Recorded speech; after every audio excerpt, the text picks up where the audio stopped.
बिस्मिल्लाहिर्रहमानिर्रहीम। अस्सलाम वालेकुम माय यूट्यूबर फ्रेंड्स, कैसे हैं आप सब। आई होप कि आप सब ठीक ठाक होंगे, खैरियत से होंगे। अल्हम्दुलिल्लाह मैं भी ठीक हूँ।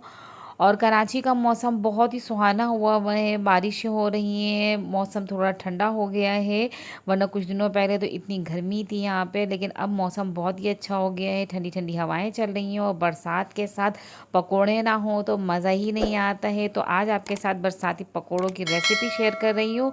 बहुत ही ज़बरदस्त से ये टेस्टी से पकोड़े हैं और इतने अच्छे बनते हैं ना कि जब आप बनाएंगे ना इन्हें तो आपके घर वाले भी बड़े शौक से खाएंगे और बार बार फरमाइश करके बनवाएंगे। तो चलो रेसिपी हम स्टार्ट करते हैं। तो ये एक बाउल में मैंने ये प्याज ले लिए, 4 मैंने मीडियम साइज़ की प्याज ली थी। इनको अच्छी तरीके से मैंने अलग कर लिया है और इसके अंदर हल्दी डाल दिए 1 चाय का चम्मच और आधा खाने का चम्मच कुटी हुई लाल मिर्चें शामिल की हैं इसके अंदर। साथ ही इसके अंदर ज़ीरा डाल दिया है, सफ़ेद ज़ीरा है 1 चाय का चम्मच। धनिया दरदरा सा कूट के ले लिया है आधा खाने का चम्मच और साथ में अजवाइन ले लिए आधा चाय का चम्मच। अब इसको हथेली पे थोड़ा सा रब करके डाल दूंगी ताकि इसका टेस्ट अच्छा सा निकल कर आए। साथ ही इसके अंदर नमक डाल देंगे टेस्ट के हिसाब से और डालेंगे इसके अंदर सब्ज़ मिर्चें कट करके, 2 हरी मिर्च ले ली थी मैंने, उनको कट कर लिया। हरे धनिया की पत्तियाँ डाल देंगे इसके अंदर और साथ ही इसके अंदर हम शामिल करेंगे बेसन। 4 टेबल स्पून इसके अंदर मैं बेसन का इस्तेमाल करूँगी।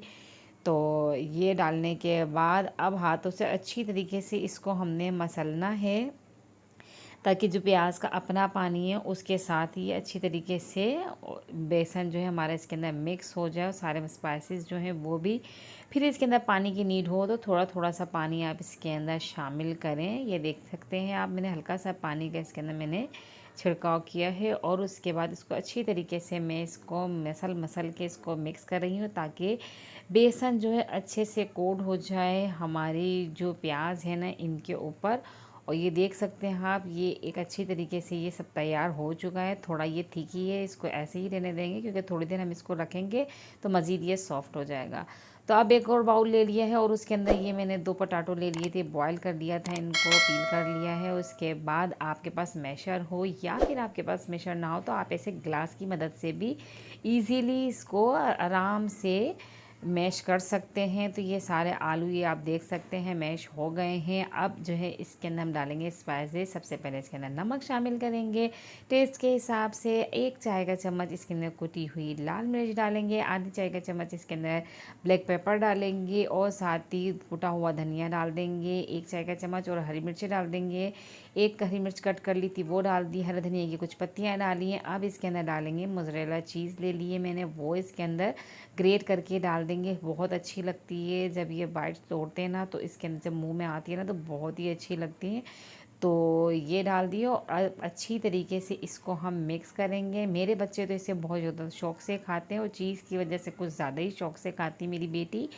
तो ये देखें अब अच्छी तरीके से इसको हमने मिक्स कर लिया है और अब हमने एक प्लेट ले लेंगे और इनकी छोटी छोटी सी हम बॉल बनाएंगे और इसको एक साइड पे रखते जाएंगे। तो हाथों की मदद से अच्छे से पहले प्रेस करके फिर उसके बाद इसको राउंड राउंड घुमा के हमने ये एक बॉल तैयार कर लेनी है। पहले अच्छी तरीके से प्रेस भी करेंगे ताकि इसके अंदर कोई एयर ना रहे, देखें। और फिर उसके बाद इसको राउंड राउंड घुमा के इसकी बॉल्स तैयार कर लेंगे। सारी इसी तरीके से तैयार कर लेंगे। बहुत ज़बरदस्त सी ये रेसिपी है।